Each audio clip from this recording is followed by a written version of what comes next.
Accounting Change and Error Analysis atau perubahan akuntansi dan analisis error.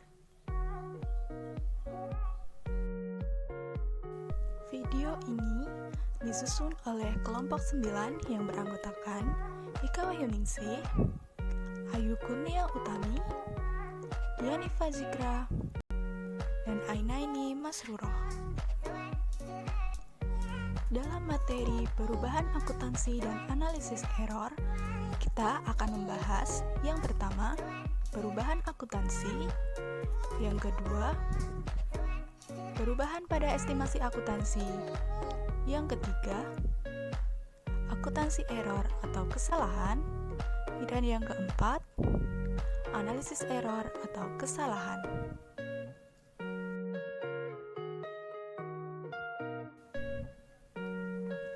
Perubahan akuntansi.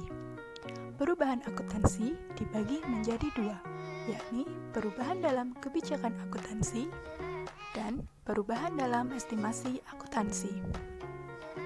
Perubahan akuntansi dilakukan untuk mengurangi komparabilitas informasi keuangan. Komparabilitas mengacu pada karakteristik kualitatif yang memungkinkan pengguna untuk mengidentifikasi dan memahami kesamaan dan perbedaan di antara item laporan keuangan.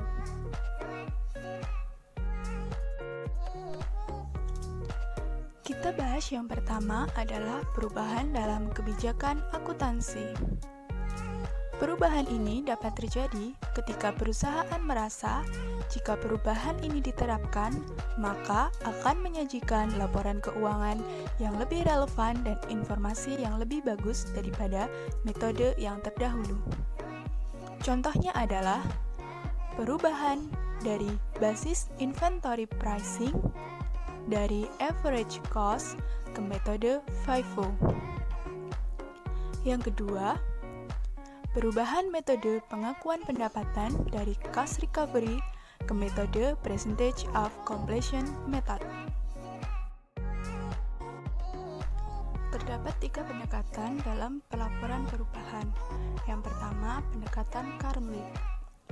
Pada pendekatan ini, penyesuaian pengaruh kumulatif hanya dilaporkan dalam laporan laba rugi tahun berjalan dan tidak merubah laporan keuangan tahun sebelumnya.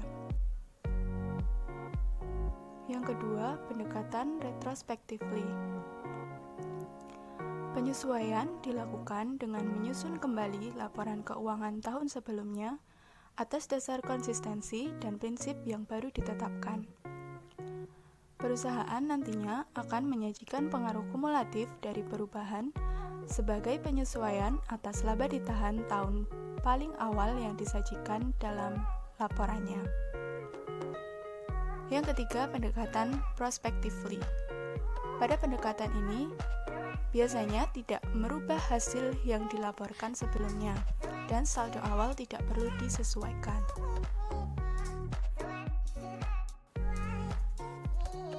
Dalam perubahan kebijakan akuntansi atau accounting policy, IASP menghendaki untuk menggunakan pendekatan retrospectively. Jika perusahaan menerapkan pendekatan ini, maka perusahaan harus melakukan penyesuaian laporan keuangan setiap periode sebelumnya, di mana penyesuaiannya harus disajikan dengan kebijakan akuntansi yang baru. Dan juga harus melakukan penyesuaian atas jumlah tercatat, aset, dan liabilitas pada awal tahun disajikan. Berikut ini adalah ilustrasi soal. Pada awalnya, Danson SE melakukan perubahan kebijakan akuntansi dalam konstruksi jangka panjang. Tahun 2019, perusahaan memutuskan untuk mengubah dari cost recovery ke metode percentage of completion.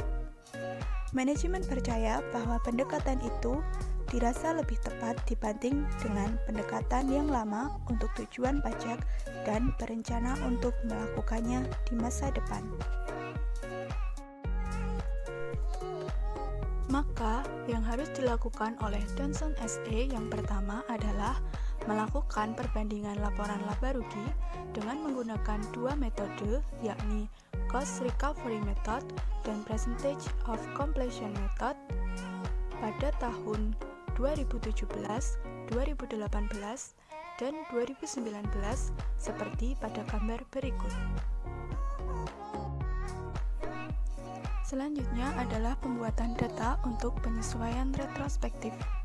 Yang pertama, kita cari jumlah saldo pendapatan, pajak, dan juga laba bersih pada tahun 2019 dengan cara menjumlahkan laba sebelum pajak tahun 2017 dan tahun 2018 pada kedua metode. Kemudian hasilnya diselisihkan untuk mengetahui perbedaan pendapatan antara kedua metode. Setelah itu, kita cari pajaknya sebesar 40% dan kemudian diperoleh laba bersihnya. Setelah itu, kita jurnal dengan mendebit akun construction in process 220.000 yang diperoleh dari perbedaan jumlah pendapatan kedua metode pada tahun 2017 dan 2018, mengkredit akun different tax liability sebesar 88.000 dari perbedaan pajak kedua metode pada tahun 2017 dan 2018 dan mengkredit akun retained earning sebesar 132.000 diperoleh dari laba bersih hasil penyesuaian tahun 2017 dan 2018. Melaporkan perubahan dalam kebijakan memiliki beberapa syarat yang harus dipenuhi, yakni kita harus mengungkapkan sifat perubahan dalam prinsip akuntansi, alasan mengapa kita menerapkan kebijakan akuntansi yang baru, dan melaporkan item-item yang terpengaruh atas perubahan kebijakan ini, juga laba bersahamnya dengan melakukan penyesuaian.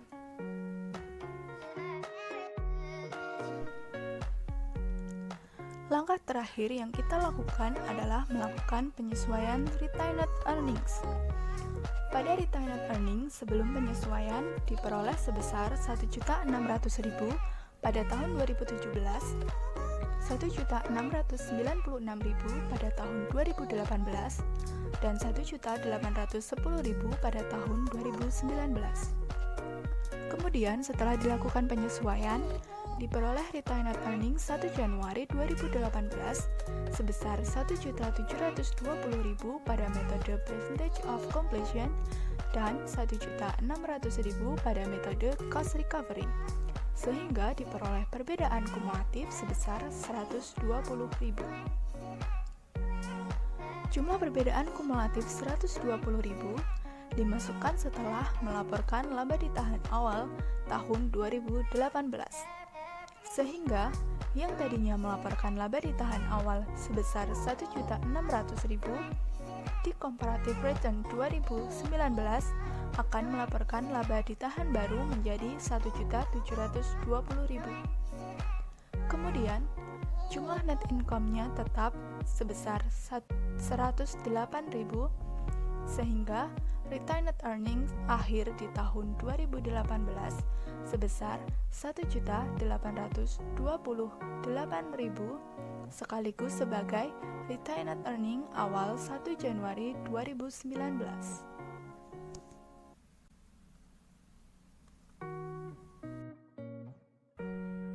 Kita akan membahas mengenai efek perubahan langsung dan tidak langsung dari perubahan akuntansi retrospektif.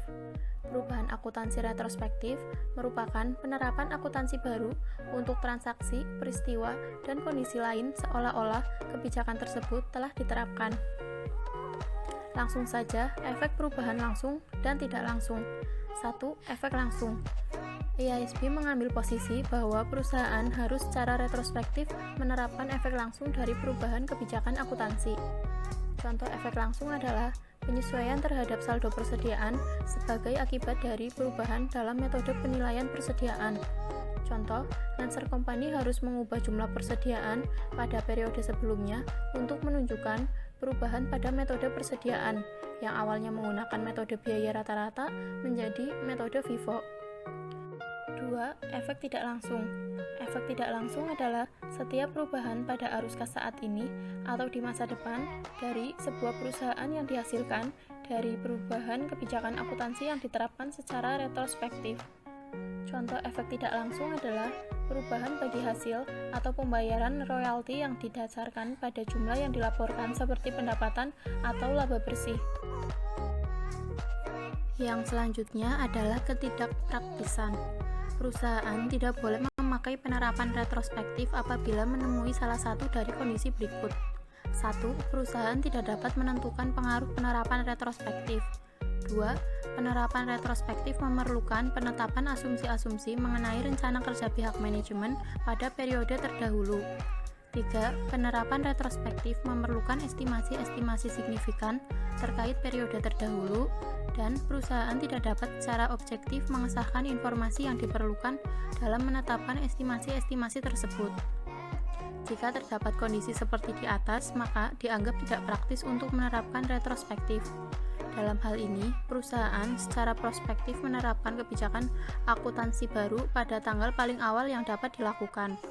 Penerapan prospektif adalah suatu penerapan dampak perubahan kebijakan akuntansi baru untuk transaksi, peristiwa, dan kondisi lain yang terjadi setelah tanggal perubahan kebijakan tersebut. Kita akan beralih ke subbab kedua, yaitu perubahan estimasi akuntansi. Untuk menyiapkan laporan keuangan, perusahaan harus memperkirakan dampak kondisi dan peristiwa di masa depan. Contoh pos-pos yang memerlukan estimasi. 1. Piutang tak tertagih. 2. Keusangan persediaan. 3. Masa manfaat dan nilai sisa aset. 4. Periode yang menerima manfaat dari biaya yang ditangguhkan. 5. Kewajiban untuk biaya garansi dan pajak penghasilan. 6. Cadangan mineral yang dapat dipulihkan. 7. Perubahan estimasi penyusutan. 8. Nilai wajar aset keuangan atau liabilitas keuangan. Sebuah perusahaan tidak dapat melihat kondisi dan peristiwa di masa depan dan dampaknya dengan pasti. Oleh karena itu, memperkirakan memerlukan pelaksanaan penilaian. Perkiraan akuntansi akan berubah ketika peristiwa baru terjadi, ketika perusahaan memperoleh lebih banyak pengalaman, atau saat memperoleh informasi tambahan. Pelaporan prospektif. Perusahaan dapat menangani perubahan estimasi secara prospektif. Artinya, perusahaan tidak boleh membuat perubahan untuk hasil yang dilaporkan sebelumnya. Jadi, pengaruh untuk semua perubahan estimasi diperhitungkan pada 1. Periode perubahan jika perubahan hanya mempengaruhi periode yang bersangkutan. 2. Periode perubahan dan periode masa depan jika perubahan tersebut mempengaruhi keduanya. IASB memandang perubahan dalam estimasi sebagai koreksi dan penyesuaian berulang yang normal, hasil alami dari proses akuntansi, dan melarang perlakuan retrospektif. Perubahan estimasi secara retrospektif akan terus terjadi untuk penyesuaian pendapatan tahun sebelumnya. Karena itu, diperlukan revisi untuk situasi yang baru, bukan yang lama. Perusahaan harus menangani revisi tersebut pada periode saat ini dan juga masa depan. Terdapat ilustrasi, Lau Lab membeli bangunan sebesar 3 juta yuan yang semula diperkirakan memiliki masa manfaat selama 15 tahun dan tidak ada nilai residu. Untuk mencatat penyusutan selama 5 tahun menggunakan metode garis lurus. Pada 1 Januari 2019, Lau Lab merevisi estimasi masa manfaatnya dan mempertimbangkan aset memiliki umur total 25 tahun. Asumsikan bahwa masa manfaat untuk pelaporan keuangan dan keperluan pajak serta metode depresiasi adalah sama. Di sini kita akan mencari biaya penyusutan untuk tahun 2019. Langkah pertama adalah menghitung nilai buku setelah 5 tahun penyusutan. Diketahui, bangunan sebesar 3 juta yuan.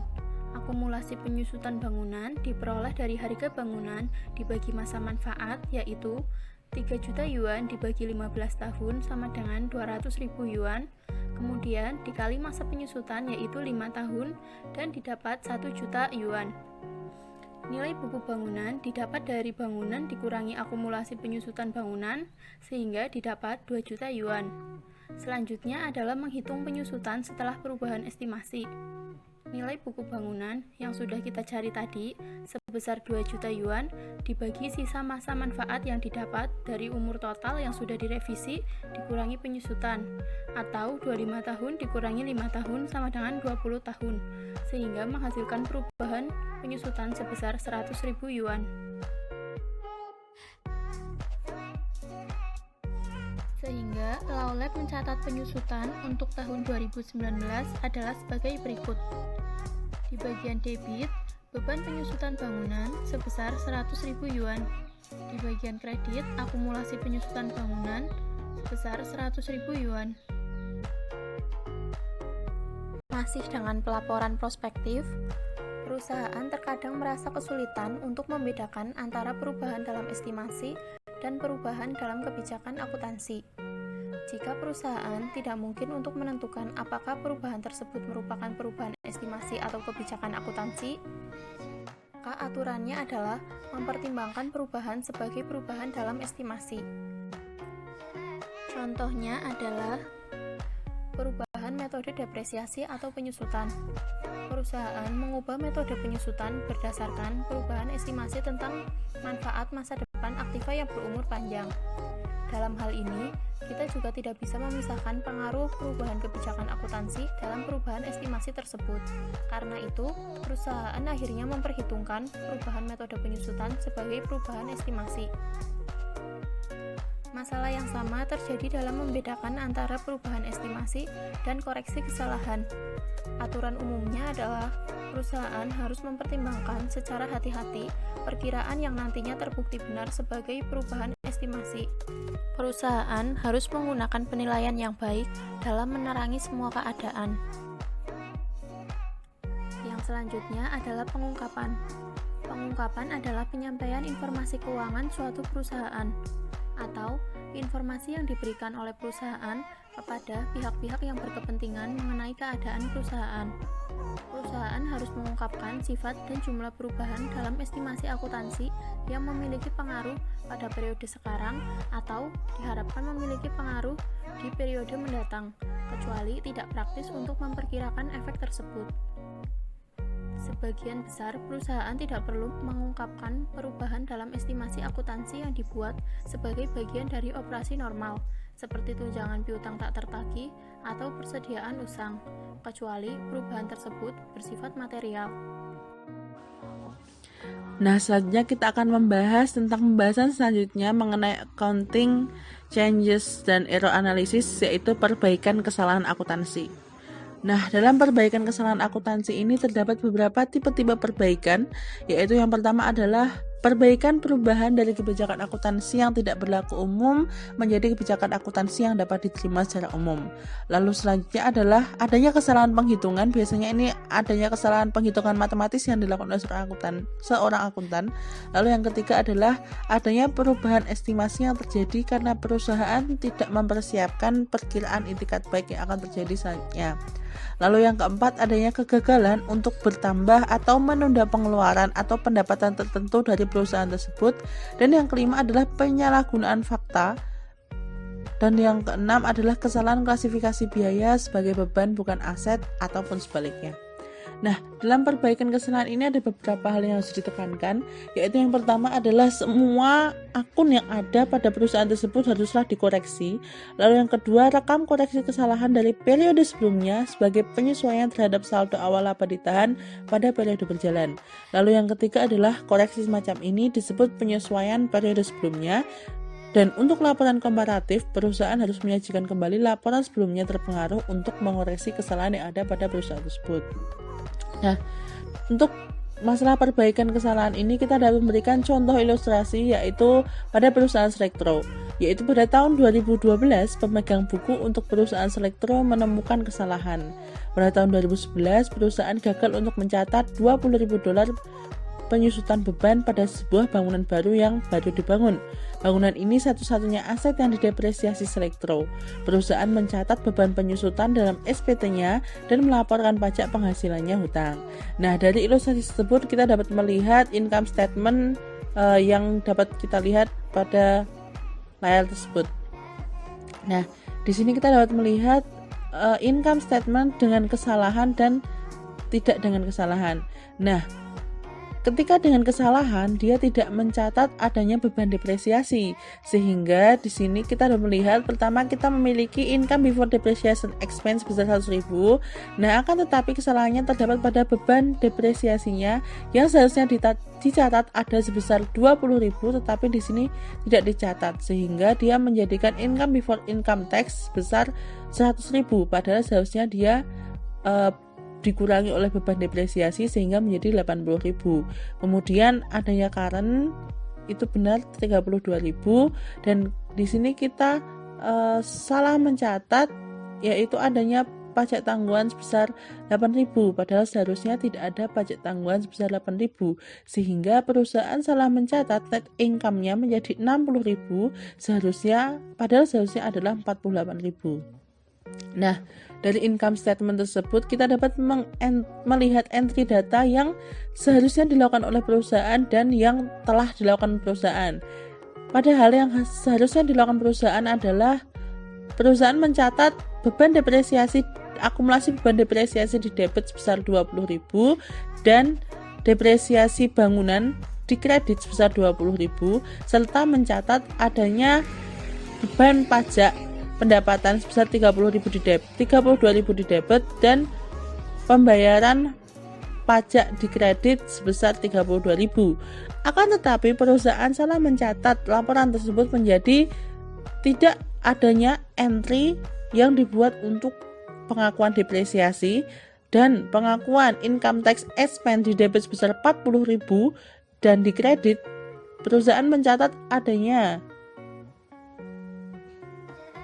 pajak tanggungan sebesar 8.000 dan pembayaran pajak 32.000, sehingga perusahaan Selektro harus membuat suatu jurnal penyesuaian, suatu jurnal pembenaran untuk pengoreksian kesalahan akuntansi tersebut, sehingga kita dapat mencatat yaitu adanya selisih saldo laba sebesar 12.000, sehingga kita mencatat saldo laba tersebut di debit sebesar 12.000. Kemudian adanya kelebihan pajak tanggungan, sehingga kita akan mendebitkan pajak tanggungan tersebut yang awalnya di kredit, sehingga kita akan mendebit kewajiban pajak tanggungan sebesar 8.000 di debit dan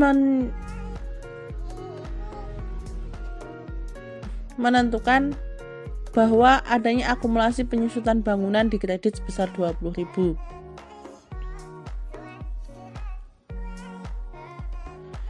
Nah, dalam perbaikan kesalahan akuntansi ini, perusahaan harus membuat penyesuaian untuk memperbaiki jumlah untuk semua akun yang dilaporkan untuk seluruh periode yang dilaporkan, kemudian menyajikan kembali data ke dasar yang benar untuk setiap tahun disajikan, dan menunjukkan penyesuaian catch up sebagai penyesuaian periode sebelumnya ke saldo laba untuk periode paling awal melaporkan. Mungkin cukup sekian dari saya. Terima kasih.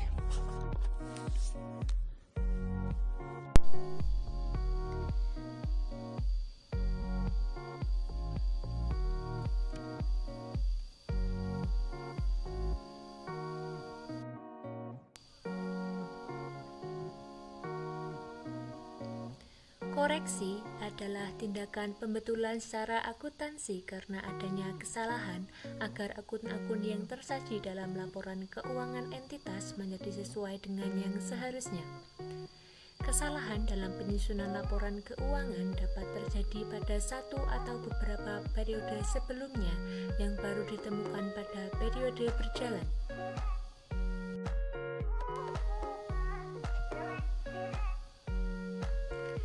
Kesalahan dapat terjadi karena adanya, yang pertama, keterlambatan penyampaian bukti transaksi oleh pengguna anggaran. Yang kedua, kesalahan perhitungan matematis. Yang ketiga, kesalahan dalam penerapan standar dan kebijakan akuntansi. Yang ketiga, kesalahan interpretasi fakta. Yang kelima, kecurangan, dan yang keenam adalah kelalaian.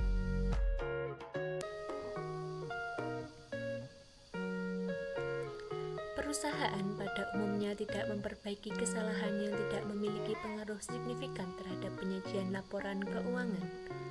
Perusahaan harus menjawab 3 pertanyaan dalam analisis kesalahan. Pertanyaan yang pertama adalah jenis kesalahan apa yang terlibat. Yang kedua, entry apa yang diperlukan untuk memperbaiki kesalahan. Yang ketiga, setelah kesalahan ditemukan, bagaimana laporan keuangan disisihkan kembali.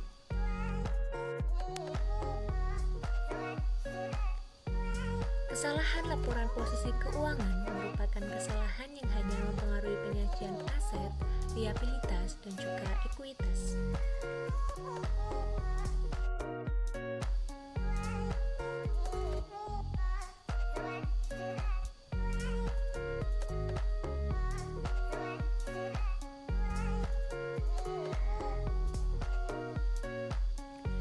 Terdapat 2 jenis kesalahan dalam membuat laporan posisi keuangan, yaitu kesalahan di periode berjalan atau reklasifikasi item ke posisi seharusnya, dan yang kedua yaitu kesalahan periode sebelumnya, yaitu menyajikan ulang laporan posisi keuangan periode sebelumnya untuk tujuan perbandingan. Kesalahan laporan posisi keuangan hanya mempengaruhi penyajian aset, liabilitas, dan juga ekuitas.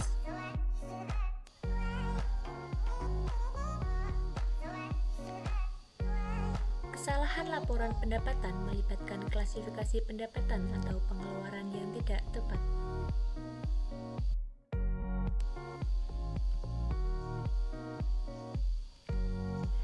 Kesalahan yang mempengaruhi laporan posisi keuangan dan juga laporan laba rugi. Yang pertama ada counterbalancing error. Yang kedua yaitu ada non-counterbalancing error.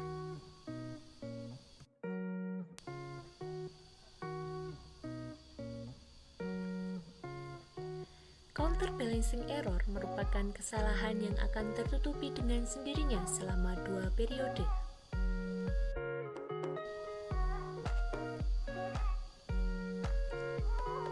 Ada 3 cara mencatat kesalahan dalam counterbalancing error, yaitu yang pertama, ketika perusahaan telah melakukan tutup buku, maka kesalahannya sudah tertutupi, tidak perlu di jurnal. Dan ketika ada kesalahan yang belum tertutupi, maka harus membuat jurnal penyesuaian atas neraca saldo laba ditahan. Yang kedua yaitu ketika perusahaan belum tutup buku, maka jika ada kesalahan yang telah tertutupi, maka harus membuat jurnal untuk membetulkan kesalahan periode berjalan dan untuk menyesuaikan saldo awal laba ditahan. Jika ada kesalahan yang belum tertutupi, maka harus membuat jurnal untuk menyesuaikan saldo awal laba ditahan. Dan yang ketiga adalah ketika perusahaan menyajikan laporan perbandingan, maka kesalahan harus disajikan ulang untuk tujuan perbandingan, termasuk jika jurnal perbaikan tidak diperlukan.